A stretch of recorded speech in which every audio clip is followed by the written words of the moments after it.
Olá, alunos. Continuando aqui sobre as nossas aulas relacionadas à programação orientada a objeto, nós vamos agora criar o objeto em si, demonstrar como que nós podemos criar os nossos objetos. Nós criamos nas últimas aulas as classes, nós criamos aqui dois exemplos que seria a classe veículo e a classe pessoa. Então, lembrando que a classe veículo, ela pode, nesse caso, como nós definimos aqui alguns atributos, ela pode ser qualquer veículo, de diferentes marcas, de diferentes anos, de diferentes cores, entre outros atributos que um veículo pode ter. Então, nesse nosso caso aqui, eu coloquei aqui apenas 3 atributos, mas eu poderia colocar outros atributos. Uma pessoa também tem nome, diferentes gêneros, idade e endereço. Então, são alguns atributos para pessoa. Então, você que está assistindo é uma pessoa que tem diferentes atributos. Cada pessoa que estiver assistindo tem atributos, características diferentes. Então, e essas características diferentes são representadas pelos atributos que nós definimos dentro das classes, que vai representar aí esses objetos para que nós possamos estar criando. Então, só voltando aqui na questão do slide, não vou colocar aqui em tela cheia também, conforme falei que só relembrando aqui, as classes elas vão ser como se fossem aí templates para poder conter os comportamentos e os atributos desses nossos objetos, ou seja, ele vai conter a estrutura para os nossos objetos. Um objeto em si, que é o que a gente vai criar, ele vai representar uma entidade, ou seja, nesse caso, uma pessoa, por exemplo, pode ser uma ou várias pessoas, veículo, pode ser um ou vários veículos, que vai ter ali um conjunto de características e comportamentos. Você pode se comunicar entre outros objetos ou chamar uma determinada função dentro desse objeto utilizando aqui as funções ou esses métodos, beleza? Então você pode ter outras características que você pode estar utilizando, desenvolvendo o seu objeto. Aqui tem outra detalhe que eu quero abordar com vocês também, que esse objeto ele vai ser a representação do mundo real, que também eu já cheguei a comentar com vocês, mas eu tenho aqui alguns exemplos que você pode estar utilizando: aluno, carro, vendas de produtos. Pode ser utilizado como um objeto, nesse caso que é mais uma forma conceitual. A venda em si você não toca, você toca nos produtos, mas a venda ele é um conceito um pouco mais abstrato. Universidade, faculdade, funcionários, reserva de passagem, são exemplos de abstrações do mundo real. Então você abstrai os seus objetos para a programação orientada a objeto, para ficar mais fácil de você desenvolver o seu sistema. Então a linguagem Java é uma linguagem que, apesar dela ter essas características de programação orientada a objeto, você pode programar orientado a objeto ou não, vai depender do que você está desenvolvendo. Vai caber você, desenvolvedor, interpretar isso e transformar o seu sistema como realmente é a orientação a objetos, beleza? Então você tem aí várias características que você pode estar desenvolvendo.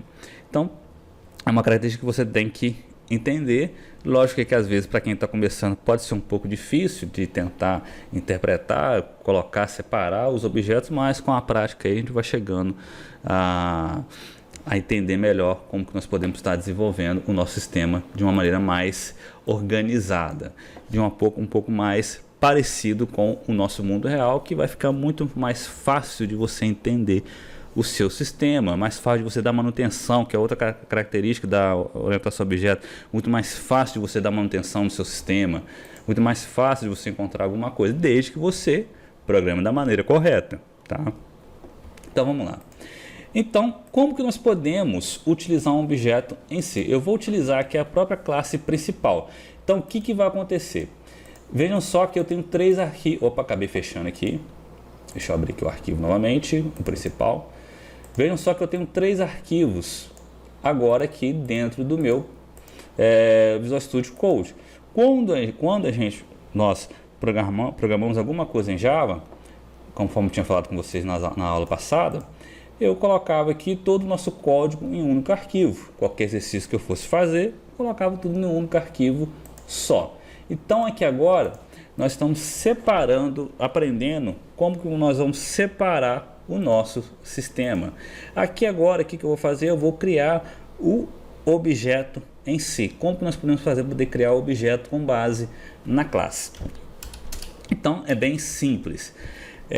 O veículo e a pessoa vão passar a ser um tipo de dado para a linguagem Java. Você está criando novos tipos de dados, como se fosse um int, um double, float. Eles vão ser declarados como se fosse um novo tipo. Por exemplo, eu quero criar aqui um objeto do tipo veículo. Veículo, primeiro eu declaro aqui o tipo desse meu objeto. Então, nesse caso aqui, a gente não vai chamar de variável, mas a gente vai chamar de objeto, nesse caso aqui, porque eu estou declarando utilizando uma classe.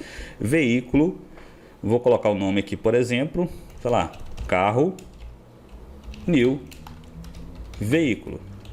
Vejam só neste detalhe aqui, ó. Aqui eu estou dizendo que eu estou criando o objeto veículo. Eu não posso criar um objeto sem utilizar o operador new. O operador new informa que eu estou criando um novo objeto. Esse abre e fecha parênteses aqui está dizendo que isso aqui é um construtor do meu objeto. É como se fosse um método. Nesse caso aqui ele não tem parâmetro nenhum, mas ele serve mais para poder inicializar, dizendo que, olha, eu estou criando aqui um objeto chamado carro, que é do tipo veículo. Então, essa aqui é a analogia que eu devo fazer. Quando você declara uma variável, por exemplo, tipo inteiro, chamada idade, estou criando aqui uma variável chamada idade do tipo int. Aqui é diferente, estou criando um objeto chamado carro do tipo veículo.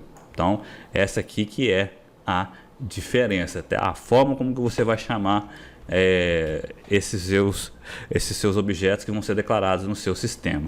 Como que eu posso utilizar ele? Vou colocar aqui carro, ponto, qual, por exemplo, ano, recebe, por exemplo, 2020. Carro, né? A marca aqui, vamos colocar aqui Fiat, como é que se carro ponto cor branco. Então vejam só o que eu fiz aqui. A forma de você acessar os atributos desse meu veículo é o que?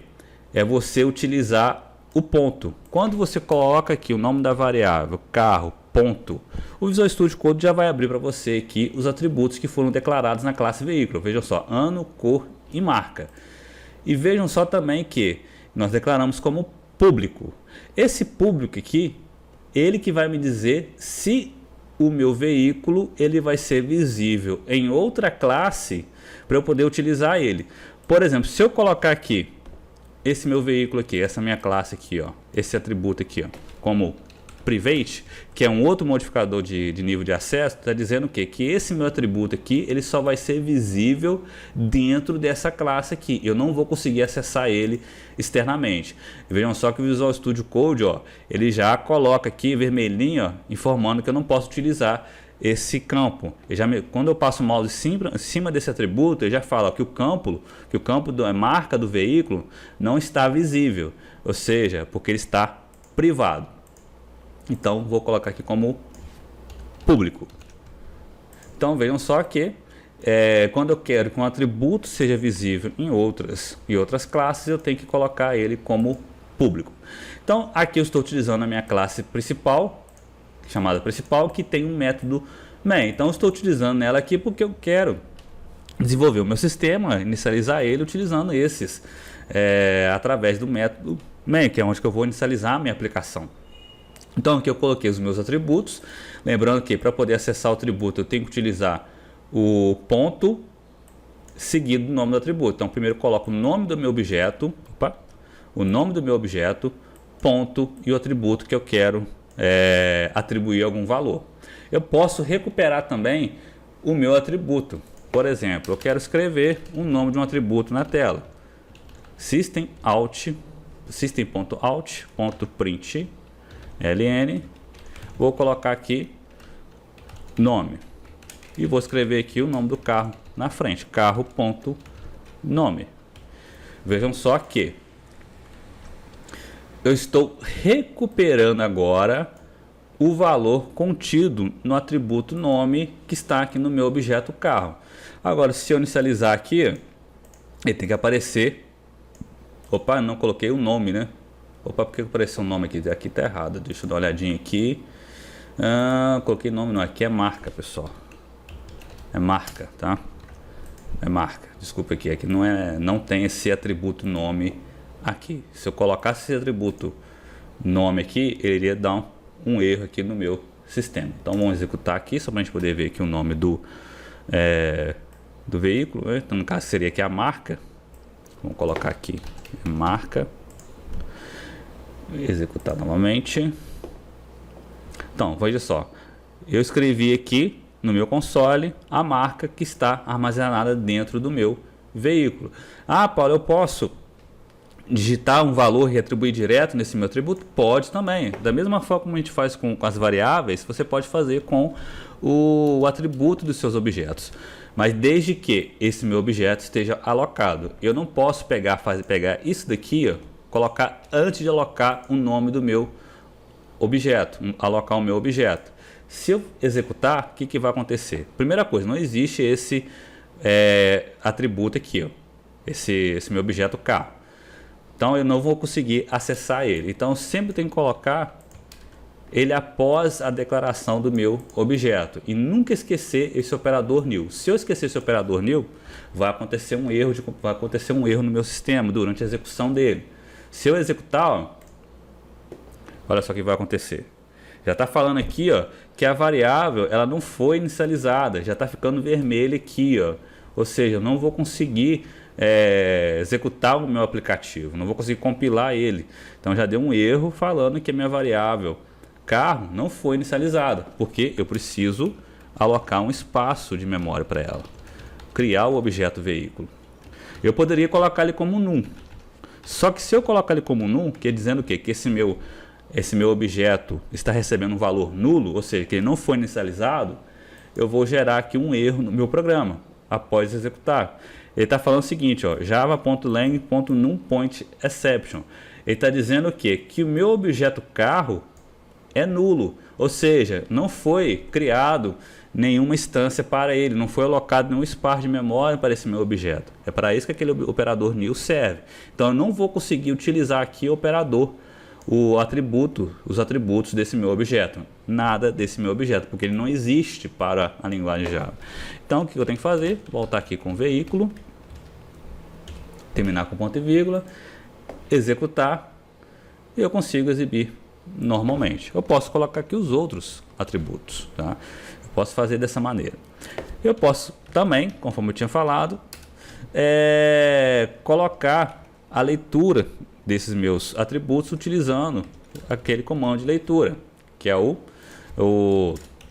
utilizando aqui o import java.util.scanner. Vamos declarar ele aqui. Vamos declarar ele aqui também. Scanner. Vejam só que o scanner também ele é um objeto também. Então aqui estou declarando um objeto do tipo leitura, um objeto chamado leitura do tipo scanner, e aonde que eu aloco um espaço de memória para esse. Então, sempre quando estava utilizando esse operador, nós estamos alocando um espaço de memória para ele, um objeto do tipo scanner, para poder fazer a leitura dos dados do teclado. Aqui não é int, aqui é in. E eu posso fazer isso daqui, ó. Eu quero ler o ano, a marca e a cor. Eu não vou colocar nenhum texto ali aparecendo, só vou colocar aqui leitura.nest int leitura.nest string nest. Aqui também é a mesma coisa, vou copiar e colar aqui e vou exibir aqui, ó, os outros campos, que vai ser o ano, a cor, aqui, ano e a cor. Pronto, vamos executar. Vai pedir aqui os valores que eu quero digitar, não está aparecendo nada aqui, eu não coloquei nenhuma informação, mas o ideal é que você coloque para saber o que você está digitando. Como eu sei aqui que é o primeiro que começa com ano, vou digitar aqui um valor inteiro, 2020. O segundo é a marca, né? Vamos colocar aqui Fiat. O terceiro é a cor, branco. E lá, vejam só, ano 2020, branco e Fiat. Então são os atributos, os valores que eu coloquei digitando os valores para cada atributo do meu objeto carro. Então dessa maneira fica muito mais fácil de você organizar o programa. Imagina só se eu tivesse, por exemplo, que utilizar dessa maneira aqui, declarando essas variáveis aqui dentro da função main. Se eu tivesse que criar vários veículos, por exemplo, como que seria isso? Lógico que eu poderia fazer isso utilizando matriz, utilizando um array, mas daria muito trabalho de fazer isso. Eu consigo utilizar matriz com esses objetos também. Beleza, pessoal? Então, eu vou terminar essa aula por aqui. E na próxima aula também nós continuamos a abordar um pouquinho mais sobre o objeto. Vamos utilizar eles um pouco mais. Beleza? Então, até a próxima aula e aquele grande abraço.